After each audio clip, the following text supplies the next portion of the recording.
A group of youth Indigenous protesters have set up in the lobby of a downtown Victoria government building and say they are not leaving until the government meets their demands. Under attack! What do we do? Stand up, fight back! The group gathered in the lobby of the Jack Davis building on Blanchard Street this morning, chanting and banging drums. They're standing in solidarity with Wet'suwet'en chiefs in opposition to the LNG pipeline.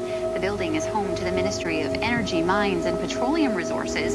They say unless the hereditary chiefs get satisfactory dialogue with provincial and federal leaders, they are staying put. We are making a commitment to occupy buildings of members of Legislative Assembly and members of Parliament to do all that they can to oppose Coastal GasLink.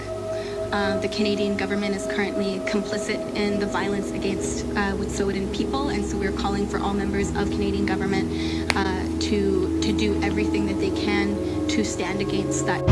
I was arrested as one of the Indigenous youth standing in solidarity with Wet'suwet'en. They singled us out one by one. It's shameful the way that Canada responds to Indigenous peoples. What we were asking for was for Wet'suwet'en hereditary law to be respected and for John Horgan to meet with Wet'suwet'en hereditary leaders.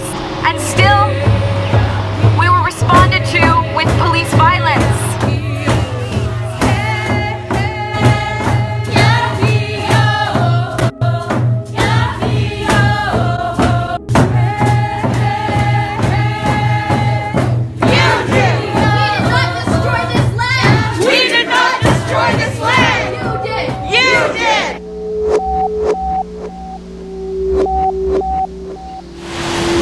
Commuters backed up for kilometers trying to catch the 7 a.m. sailing to Tsawwassen. That didn't happen because protesters prevented entry into the terminal. UVic student Colin Sutherland Wilson was part of the blockade.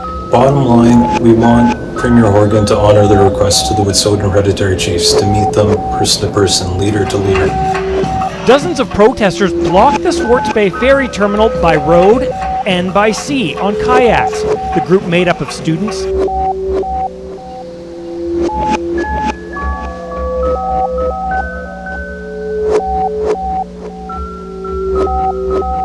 gotta appreciate it that they have a cause. but why BC Ferries? Because they're switching some ferries over to LNG. And it's a natural gas pipeline at the center of the Wet'suwet'en situation in northern British Columbia. BC Ferries has several vessels that operate on liquefied natural gas. But the protests have not deterred the corporation. Natural gas ferries are still in our future. And what can we expect from protesters? We won't be able to just sit down. Sutherland Wilson is a member of a band just north of Wet'suwet'en. He says his heart is with his neighbors while he finishes his 2 degrees at UVic. If the Premier still refuses to meet with the hereditary chiefs, that's, going to prompt more action, certainly.